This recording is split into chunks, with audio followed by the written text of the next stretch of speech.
example, in terms of education and in terms of other requirements of the tea state, industry could play a much larger role.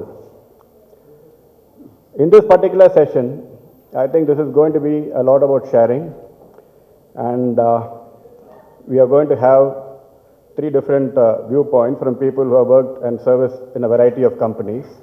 CSR began as something to do with a bit of philanthropy, and from there I think we all realize it has moved to a lot of community building. Now, each business organization wants to actually enhance its reputation through CSR and also make it part of its own business goal. Is CSR independent from business, or is it part of business? I think that's a question probably which we'll discover along with the various speakers, not only through this session but other sessions. So different companies are in different stages. So if you take ITC, we have the triple bottom line approach. So is triple bottom line very different from CSR? I think it weaves in most of the patterns of CSR. It includes also the environment management.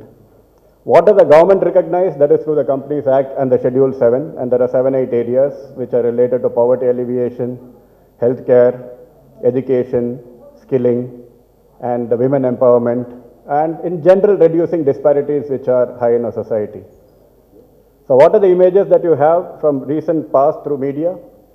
You have an India which is getting parched in large parts, Latur. We don't want a repeat of that. So 2 successive bad monsoons have meant that groundwater levels are depleting. So unless you have a good monsoon, you're not going to do so. So who is a good corporate citizen? So if you had a presence in Latur, if you did business in Latur, if NTPC, for example, had a power station there, or if ITC did business there, what are you going to contribute through your presence, and what are you doing? So these kind of questions are going to come up as how business in general contributes across, and you have to contribute to national priorities and to immediate state priorities.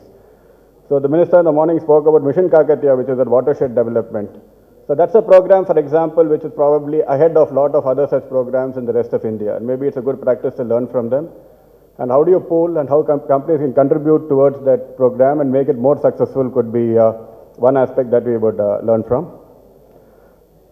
And we have to align with national and local priorities.